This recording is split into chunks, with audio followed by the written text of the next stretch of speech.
こんにちは、日本語クラスです。皆さん、日本の旅行、日本を旅行したことありますか？どこでもいいんですけど、はい。日本に今住んでる人とか、前に住んでた人もいると思うんですけど、住むだけじゃなくてね、ちょっとどこか遊びに行ったことがあるっていうのありますか？ぜひもしあったらメッセージで送ってほしいんですけど、今日は日本の、旅行するのに人気な場所を紹介したいと思います。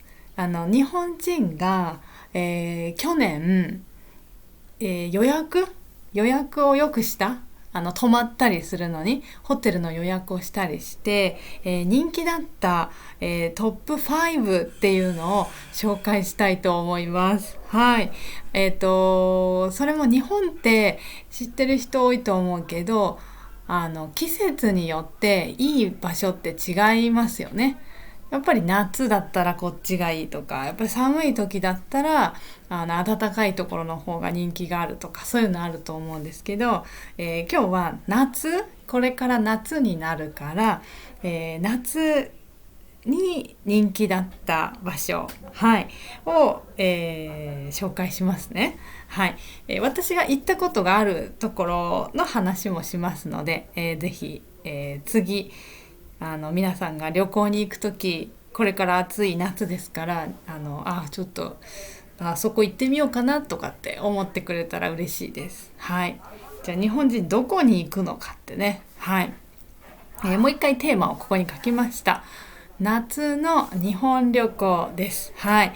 日本人に人気のトップ5はどこですかというの。はい。今日は何県が人気っていう風に紹介したいと思います。はい。日本いっぱいね、場所がありますね。はい。じゃあ行ってみましょうか。でもどこだと思います？アイディアは。多分外国の人ってやっぱり京都好きだと思うんですね。京都ね。もちろんそうですよね。歴史のある場所だから、そうそう、京都とか奈良とかね、この辺はとても外国の人多いですよね。うん。どうでしょうか。日本人はどこに行くのか、夏。はい。じゃあ行きます。じゃあトップ5だから、じゃあ5番目から紹介しますね。5番目はですね、って思うかもしれません。ここです。どうぞ。はい。ここ、読めます漢字兵庫県と読みます。はい。兵庫県ね。兵庫県の、これはですね、姫路城。これ、姫路城というお城です。はい。お城、キャソルですね。まあ、かっこいいです、これ。はい。待って待って、兵庫県ってどこですかってね。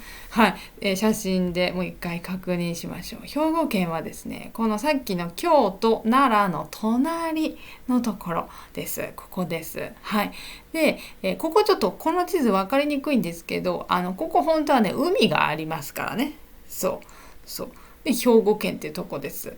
で、ここが5番目に人気です。はい。日本人に人気。はい。兵庫県は、この写真の通り、姫路城という、とってもかっこいい、立派なお城があります。はい。これだけじゃないんですけどね、兵庫県のいいところ。まずちょっと、この姫路城ちょっとだけ紹介すると、これはですね、ユネスコです。はい。世界遺産、ワールドヘリテージになってます。はい。ユネスコです。それもどうしてユネスコになったかというと、このお城はもちろん木でできてる。はい。もちろん今みたいにコンクリートとかを使ってないですね。木で作ったもので、今も残ってる。はい、そうなんです。これね、作ったのが今からどのくらい前だと思います？結構前です、これ。これ作ったの、なんと約700年前。はい、700年前に、これを建てたと。でそんな時はもう木しかないですから、木で作ったね。もちろんね、この白いところは木じゃなくて別のものを使ってますけど、昔はもちろんコンクリートはないから、別の技術でね作ってますよね。でこのお城のすごいところはとても大きいっていうのもあるんですけど、昔とそのままなんですね。大体日本にあるお城は残念なんですが、戦争の時にミサイルとか落とされて壊されてしまっているんですね。本当にね悲しいことなんですけど、だから結構壊れてしまってもう一回作り直すっていうことをしているお城も多いんですけど、この姫路城は壊されなかったんですね。偶然残った、このまま残って、ちゃんと歴史をそのまま残しているということで、これは素晴らしいと。日本にはあまりないものだし、素晴らしい建物を歴史として残しているということでユネスコに登録されたらしいです。はい。で、これがですね、あと特徴がポイントが結構白いんですね、このお城ね。この写真だとちょっと暗く見えるかもしれないんですが、これ本当にすごい白いです。はい、眩しいって思うぐらい白い。でこれは本当に昔作った時から白かったらしいです。でその白はもちろん塗り替えてどうしても白は汚くなってしまいますから、それはもう何十年かに1回こう塗り替えてきれいにしているんですね。で今の状態はもう塗り直してとてもきれいな状態です。はい。だから本当にきれい。はい。お城みたいな、なんか最近作ったものですかって思ってしまうくらい、なんでしょうね、なんかちょっとおもちゃに見える、なんプラモデルじゃないけどって思いますよ。テレビで見ても、もうあまりにこう綺麗で、本当にこれお城なんですかって思っちゃうくらいミニチュアのものみたいにね、なんかおもちゃみたいに見えるぐらい綺麗です。で私はね多分まだ行ったことないんですよね。あんまり記憶にないので昔行ってるかなとか思ったけど多分行ってなくて、テレビでやっぱり見るだけなんですけど、すごいかっこいいし綺麗でとっても大きいのでチャンスがあったらぜひ皆さん行ってみてください。姫路城です。はい。でこれが兵庫県にあるし、もう一つ有名なものが兵庫県にあって、それがこれです。はい。これはですね外の写真なんですけど、これですね全部温泉が湧いている。はい。こっち川かなと思うんです。この辺は温泉だと思うんですね。この兵庫県のここの場所は温泉がとても有名です。はい。温泉の名前は有馬温泉っていうんですね。で、これが古くてですね、日本っていろんなところで温泉が出ます。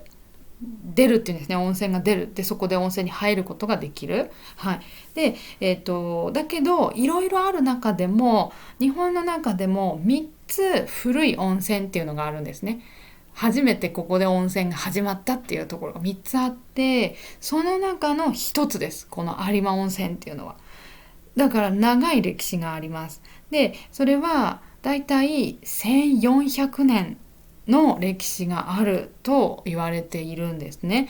だからもう日本の歴史の有名な人、昔の有名な侍とかがここの温泉によく入っていたっていうのはとても有名な話です。はい。怪我をしてしまってここの温泉に行くとかそういうことで有名です。はい。なので日本人もね今でもここの温泉がやっぱり有名。はい。なので人気なんですね。うん、だから大阪の方とか京都の方とかにもし旅行に行った時は、この近いですから、兵庫県はね隣ですから、有馬温泉行ってみるといいかもしれません。はい、すごい古い温泉に入れますよ。すごい歴史を感じると思います。いいと思います。はい、おすすめです。じゃあ次行きましょう。4番目はですね、4番目人気な場所はここです。どうぞ。ドーン。うわー、写真がかっこいい。はい。そうそうそう、それですね。これ富士山ですね。そうです、富士山。だけど富士山に登りますっていうのが人気なんじゃなくて、それも人気なんですけど、日本人がよく旅行に行きたいって言った4番目は静岡県というところです。静岡県。はい。で、静岡県ってどこですかってね。はい、写真で見ましょう。静岡県はですね、東京高校で、静岡は近いでしょ、すぐ下。ここ。静岡県。はい。で、ない。写真でもう一回。静岡県の近くには、富士山が見えます。はい。近くから見えますって言ったらいいかな。ちょっと待ってください。はい。で、ここにですね、船がありますよね。ね、これフェリーだそうなんですね。で、このフェリーに乗れます。ね、乗りたいですね。フェリーに乗って、そこから天気が良かったら富士山がこんなに大きく見える。はい。そう。すごいいいですよね。私も行きたい。で、これちょっと場所どこですかっていうのをもう一回ちょっと別の地図で確認すると、これですね。富士山ここですね。で、東京こっちの方ですね。で、富士山ここにあって、今のフェリーは、こういうところ、ここ、ベイですね。湾っていうんですけど、駿河湾っていう湾があるんですね。ここで魚がいっぱい取れると。で、この辺から、フェリーに乗って富士山を見れるんですね。そうすると綺麗に見える。はい。いいですね。一つおすすめポイントは、この駿河湾という駿河ベイですね、のところです。で、ただですね、ここの静岡県というところは本当にいいところで、まず写真を見てわかるように、魚がいっぱいなんですね。そう。で、ここって、なんで魚がいっぱいなんですかっていうと、ここ富士山がありますね。で、富士山はこう上に出てるんですけど、ここね、見えないけど、ここ実はとっても海が深くなってて、深い深い。すごいここヒヤって深くなってて、あの、富士山よりは深くないんですけど、でも富士山より1000メーターぐらい低いぐらいで、かなり深いですね、ここ。で、日本にいろんなこういうベイ、湾があるんですけど、日本で一番深いところと言われています。ここがね。で、そういう深いところって魚とかがやっぱり住みやすいし、こう来るんですね。で、ここちょっと変わってて、川じゃない、海ね。海の流れもちょっと特別なので、いろんな魚が来るんですね、ここ。そうってことは、美味しい魚が取れるし、いろんな種類の魚が取れるし、あとは、食べなくても海の中に入る。私たちが例えばダイビングして海の中に入る。シュノーケリングでもいいんですけど、ダイビングが有名です、ここはね。ダイビングして、いろんな魚を見ることができるというので、この静岡県っていうのはすごく人気です。はい。で、私はですね、実はこの静岡県、この辺で、ダイビングをしたことがあります。はい。ここ大丈夫かなって思ったんですけど、本当に可愛い魚がたくさんいました。はい。楽しかったです。だからね、やっぱり夏だとね、暖かいし、ダイビングしやすいから、そういうこともあって、とっても人気ですね。はい。で、あとは、静岡は、うなぎもとっても有名。こここにうなぎってちょっと書いてありますけど、静岡県にもし皆さん遊びに行ったらうなぎを食べてほしいです。ここはね、うなぎがとてもいいうなぎが取れるので、とっても美味しくて有名です。はい。食べたくなりましたね、うなぎね。いいですね。そう。ということで、駿河湾、この辺が有名でした。はい。で、ちなみにもうちょっと頭が良くなる情報を言うと、ここですね、いろんな魚いますよって私言ったんですが、これ、なんとですね、どのくらいの魚いるかと言ったら、1000種類、1000の魚がいるらしくて、それもここで新しく見つけた、発見された、新しい魚っていうのがなんと250種類もいるらしいです。だから本当に珍しい魚がここにこう泳ぎに来るんですね。うん。だから研究者とかもね、ここでいろいろ研究ができるっていうので、はい。魚に興味ある人とかもすごいおすすめなところです。静岡県。はい。いいですよ。静岡県結構本当に面白いですよ。東京から近いんだけど、海もあって、自然が多い。山もあるし、富士山本当に綺麗に見えるし、とってもおすすめな場所です。はい。ビーチもあります。そう、ビーチ。普通に海に入れます。大丈夫。そう、ビーチで遊べる。うん。ということでした。じゃあ次行きましょう。次はどうかな、3位ですね。ドゥドゥン、ドーン。3番目はここですね。海が綺麗な沖縄県です。はい。やっぱり夏だから。そう、沖縄だと。はい。日本人は暑い時に暑いところに行きますかってね。行くんですね。はい。やっぱり、なんでしょうね。海に入りたいんですね、日本人もね。そう。で、あと、沖縄のこの夏、8月とかまでは台風が少ない。はい。沖縄台風来るんですけど、9月になると台風が増えてしまいます。だから飛行機がね、東京から行こうと思ったら台風で飛ばないとかね、または帰ってこれない、沖縄から東京に帰れませんとか、9月だとちょっとそういうことが起きやすいけど、8月までだったらまだ大丈夫。うん、少ないから夏休み8月とか、7月8月とかに沖縄に行く人はとても多いです。はい。で、沖縄はね、島がいっぱいあるんですね。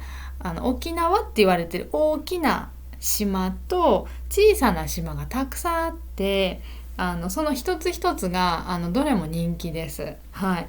で、今日はね、ごめんなさい、写真は実は私沖縄とても好きなので、もう何回も行ってるんですけど、写真がねちょっといい写真がなかったので、今日はこの日が沈む沖縄のビーチで日が沈む沖縄っていうのをちょっとお見せしようと思います。はい。今こうやって暗いですけどね、これ夕方だから暗いんだけど、ただ沖縄の海は本当に綺麗です。はい。私海すごく好きなので、結構世界中いろんな海に入って泳いでます。泳いでるっていうか、ダイビングですね。海の中に入って魚を見たりしてるんですけど、沖縄はね、外国みたいですね。なんていうか、別にそんなに遠い国に行かなくても、日本で十分いろんな魚見られるんですねっていうぐらい、日本の沖縄はレベルが高いです。はい。よく言います、皆さん。ダイバーさんがよく言います。別に外国行かなくても大丈夫です。沖縄で全部見れますとか言って、結構それは嘘じゃないですね。はい。だから、シュノーケリングでもいいし、魚に興味ある、見てみたいって人、ぜひおすすめですね、沖縄。はい。で、沖縄はね、ほんといろんな島があるので、行きたかったらちょっと、島をよく調べた方がいい。はい。石垣島っていうのとか、宮古島とか、西表島とかですね。はい。私はこの写真は西表島っていう、また小さな島です。はい。で、ここも、ここにしか住んでない特別な猫とかがいて、はい。自然がいっぱいなところです。はい。とってもいいですよ。はい。あの、なんでしょうね。リラックスできる。はい。ただリラックスできると思って夜寝ようと思ったらすごいうるさいんですね。何の音だ、なんか外でおじさんが大きな声してるなって思ったら、よく聞いたらね、カエルワオワオワオとか、ワオワオワオワオワオみたいな、おじさんみたいな声してるんです。なんか、あーあーみたいな。カエルってあんな声するんだと思ってびっくりしました。もうそういうのがいっぱい、もうずっと夜から朝までずっとすごい大きな声で泣いてて、ちょっとびっくりしたっていうのがその時の思い出ですね。はい。だけど沖縄は本当にびっくりするぐらい海が青いから、はい、一回は行った方がいい、皆さん。はい。ぜひ行ってらっしゃいませ。ということです。はい。次、2番目。千葉県です。千葉県近いです、東京からってね。そうですよね。場所わかりますね、千葉県ね。千葉県、千葉県、ダメだ。ちょっと地図後で。千葉県は東京の隣なんですね。地図見せますね、後で。だけど、ハワイみたいな街があります。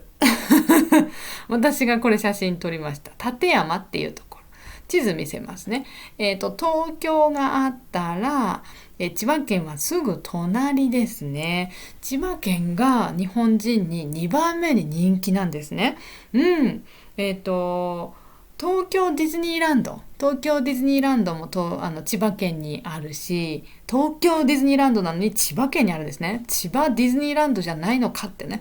そう。すぐ近くには千葉県にあって、で、私がおすすめなのは今日紹介するこの館山ってとこで、さっきの沖縄みたいなハワイみたいなところ。これ東京あったら、館山ってここなんですけど、これ千葉県こんなに大きいんですよ。ビヨーンって。千葉県って本当に大きい。ね。富士山ここですよ。でさっき話してた静岡県の海のとこはここね。でここね。千葉県って本当大きいですよね。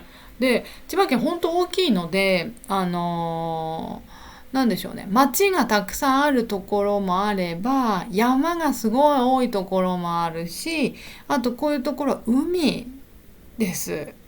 はい。だからね、自然がたくさんある、すごく楽しいところなんですよ。うん。で、私のおすすめは、この千葉県の中の館山ってとこ。で、これ東京から電車でビューンと来たら、2時間30分ぐらいから3時間ぐらいかかります。ちょっとね、遠いんだけど、ただ、電車で来ると、海とか見えるし、ここで結構楽しいです。私電車で行ったんですけど楽しかったです。はい、おすすめですよ。うん。で車で行ける人はもっともっと早く着くので、ここからピューって行ったりできますから、はい、いいと思います。でね、ここ館山ってもう本当もう海です。はい。海だから、私海大好きですので、これですね。もう本当に海。はい、ビーチですね。この時は全然人いなかったんですが、そう、天気もとっても良くて、はい、街はちょっとハワイみたいなイメージにしてます。なんか可愛い街でした。で、こういうお寺もあるし、お寺の階段なんですけどね、もう向こうに綺麗な海が見えていて、はい、でも山の上ですよ。だから山とか森とかもあるし、海もあるし、というすごい自然がいっぱいな街ですね。うん、おすすめ。みんなにおすすめ。そしてこれも私が撮りました。これは私の泊まったホテルの近くの海のところから朝ですね。なんと朝太陽が昇るのを見に行ったんですね。ここね。ちょうど出てきた。綺麗。綺麗だ。で、ここにそーっと見えてるのがこれがですね。なんと、そうです。みんな大好きな富士山。はい。これ富士山です。本当に綺麗。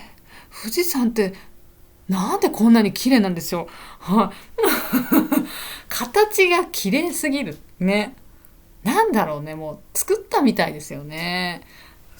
千葉県にいたんだけど、遠い富士山が見れました。とっても嬉しかったです。おすすめ。はい。で、この立山は海があるから、そうですね、魚も美味しいです。とてもフレッシュ、とても新鮮。はい。いろんな魚が、食べられました。刺身、はい。刺身もあるし、丼、ご飯の上に刺身を乗せて食べるっていうのもあるし、寿司ももちろんありますね。でもやっぱり一番いいのは刺身で食べるのが一番フレッシュでいいですね。うん。はい。これが2番目に人気な千葉県でした。千葉県近くていいですよね。東京来たらすぐ隣だからよかったら遊びに行ってください。はい。じゃあ1位はどこだということで、日本人に一番人気な、日本の、旅行に行く場所はどこですかと。はい。まだあそこが出てないですね。どこですか皆さん。京都？京都じゃないんですね。これね、日本人には京都じゃなかった。あと夏じゃないんですね。京都、そんな日本人行かないかな。はい、1位はこれ。ドン！おめでとうございます。北海道です。北海道はでっかい道ってね。はい。北海道はでっかい道ってよく言うんですけど、でっかい道は大きいぞの意味です。大きいですの意味ね。北海道でございます。はい。この写真北海道ですよ。はい。ラベンダーと言いますね。この紫のね。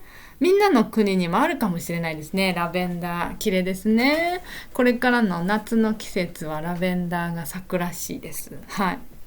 7月中だと思うんですけどね。うん。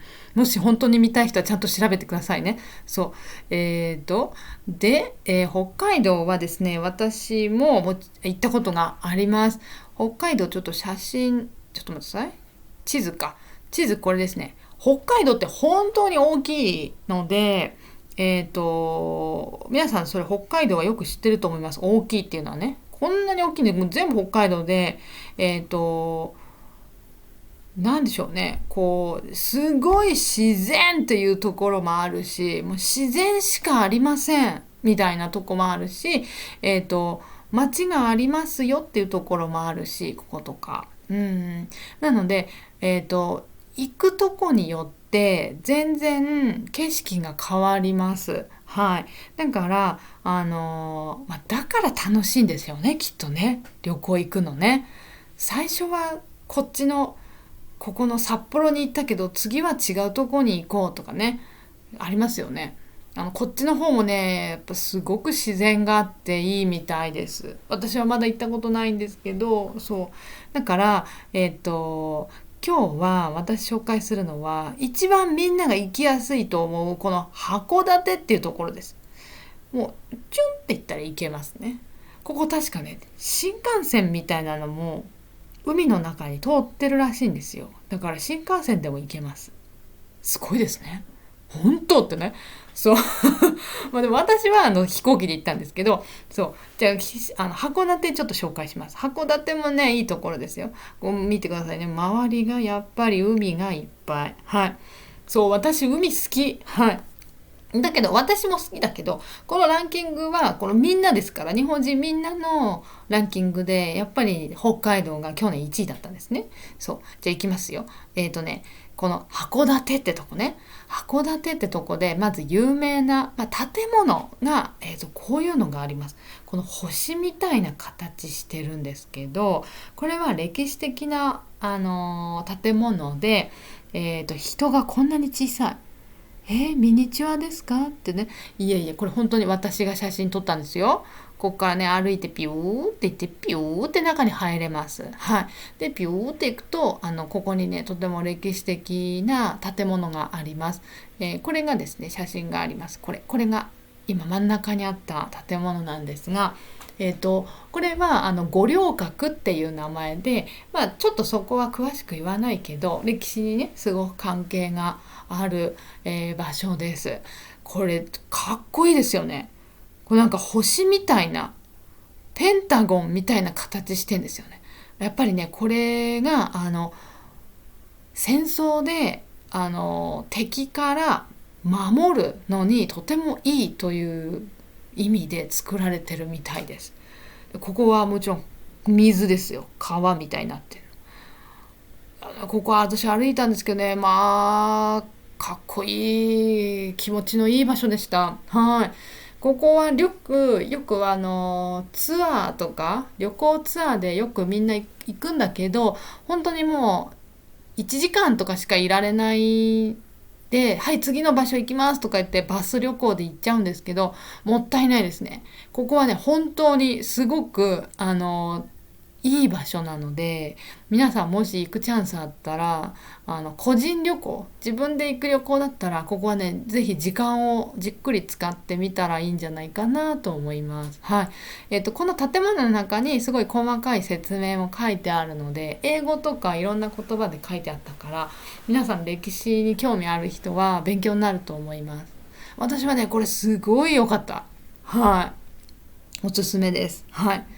で、あとこの木もね、すっごいかっこいいんですよ。これいっぱいあるんですけど、これももう昔から残ってるそのままなので、かっこいい。すごいかっこよかったです。大好きです、私ここ。はい。で、函館、じゃあ写真もうちょっと見せます。函館の建物、これも有名。歴史的な建物で、私がいますけど、これも函館の町、坂が有名なんですね。上の方からこう坂を降りていくとまた海があって山があってっていうのが有名な道です。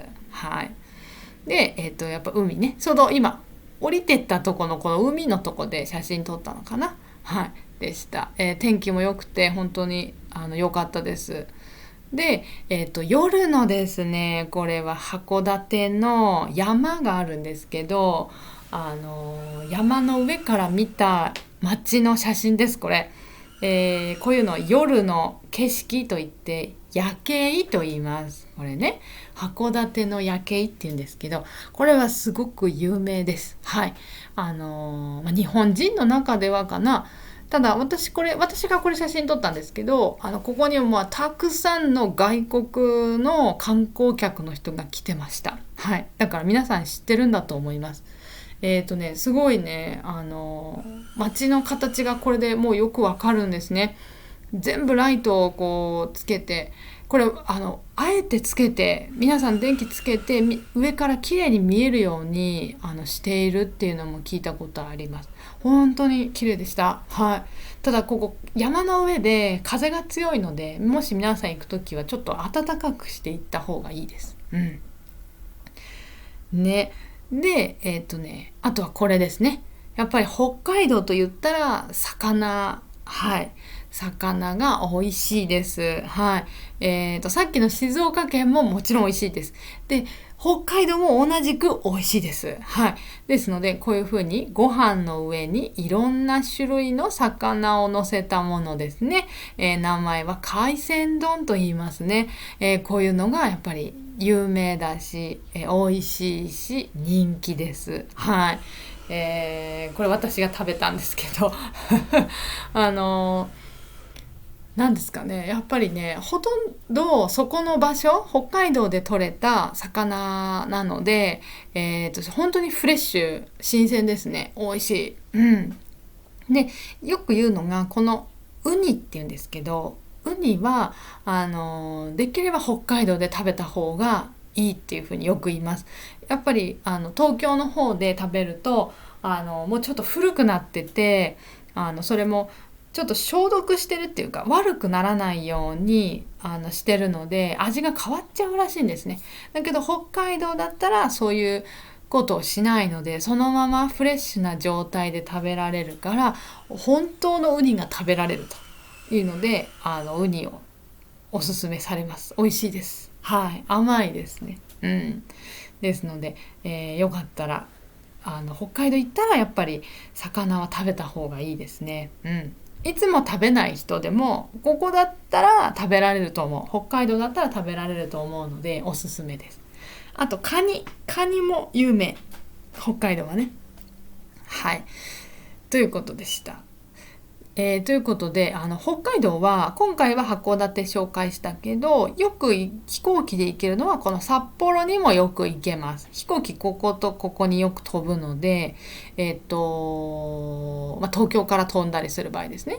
だから、そうですね、ぜひ行ったら魚は食べた方がいいし、あとラーメンも有名ですね、北海道ね。北海道ラーメンってね、ラーメン好きな人はぜひお店を先に調べておいて、よしあの店行こうって言って調べていくと楽しいかもしれません。はい。ですので北海道本当に場所によって全然やれることが違う。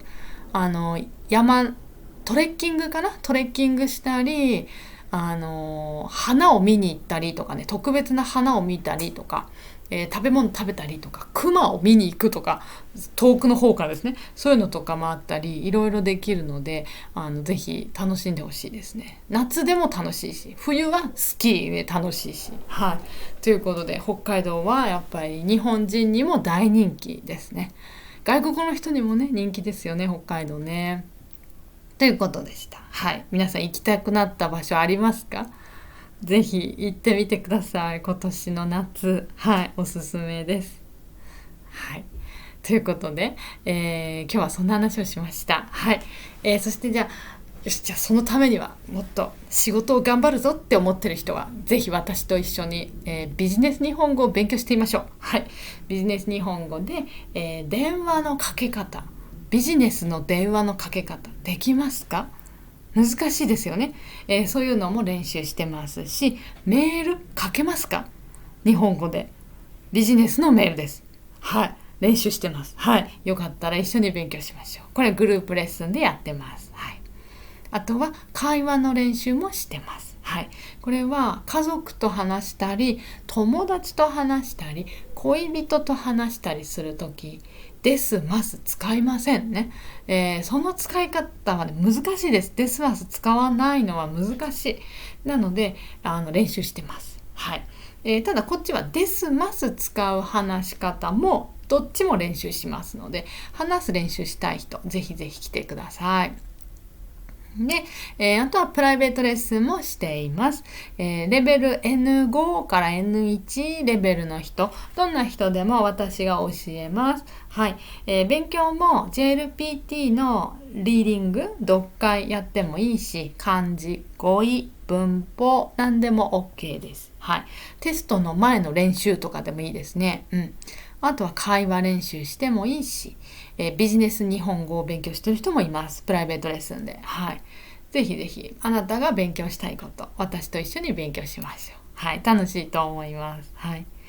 で、詳しくは私のオンラインレッスンのリンクから見てください。リンクは今日のディスクリプションと、皆さんの書いてくれるメッセージのところにリンクが書いてありますので、そこから見てください。はい。じゃあ皆さんぜひどこか楽しい旅行に行ってみてくださいね。